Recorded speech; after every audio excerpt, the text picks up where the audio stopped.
Hey, what's up, guys? This is Marsay, the property pastor, and today I want to talk to you all about property inspections.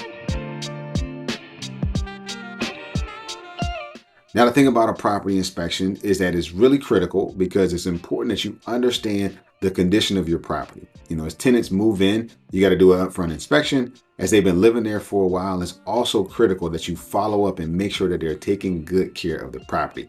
That property is an asset. And some of the things that really matter in terms of inspections are going to be bugs and rodents, water damage, overgrown vegetation, neglect to systems in the property, such as the HVAC, such as electrical things not working. Now, if these are neglected, that property that you have spent your hard-earned money for, it can go down very fast if it's ignored. Now, I highly recommend that you do an inspection when a tenant moves in and again later at some interval. Now, I typically like to do them about once a quarter, but you can also extend them out to 6 months, really depending on the type of tenant you have. The very first thing that you really ought to do when you're doing inspections is have a checklist. As you're doing that checklist, you want to make sure that you are documenting things in writing and also taking pictures. It's important that you document that at the beginning with the checklist and pictures, because you are making sure that when the tenant moved in, all of the systems in the property was in good working condition.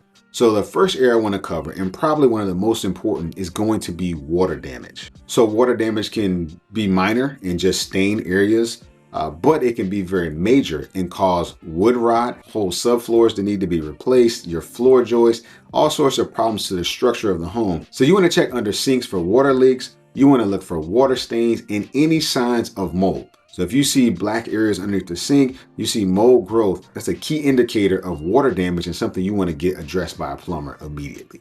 You also want to look in your ceilings for any evidence of leakage from your roof. Another minor area that water may be present is going to be around your window sills. Another area you want to check on is going to be the utilities. And by utilities, I mean water leaking from a toilet, water leaking from a faucet. The other area you want to check is your AC filters. You want to make sure those AC return filters are being changed regularly. So when you go to do your periodic inspection, if you notice that the AC filter is all clogged and choked up, what that's doing is it's making your unit run much harder. Another area you want to check for is going to be signs of abuse to the property. So as you're walking through, you want to be checking for holes in drywall, broken window panes, door damage, signs of neglect where kids have been, just tearing things apart. The other thing is that you want to check for damage to siding or brick on the exterior of the house, or damage caused by pets. Pets may be scratching up the carpet. On the electrical side, you also want to ensure that all of the lights work, all of the ceiling fans work, as well as all of the appliances. You also want to check your smoke detectors. You want to verify that the smoke detectors are working. Also, if you have in your lease that there is no smoking allowed on the property, you want to check for evidence of that. You want to keep an eye out for bugs and rodents. Lastly, you want to check the exterior of the property. So you want to be looking for overgrown vegetation. You want to look for things like trees that have limbs that are hanging over the house. You want to make sure that roots are not growing underneath your driveway. You want to make sure that leaves are not building up in the gutters. You want to have those cleaned out because that weight can prevent drainage, but that weight can also cause those gutters to sag and to ultimately to come down.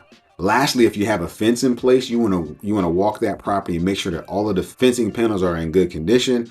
Now, once your inspection is complete, it's important that you go over the findings with the tenant. So these are the things that I highly recommend. Like I said, do those inspections.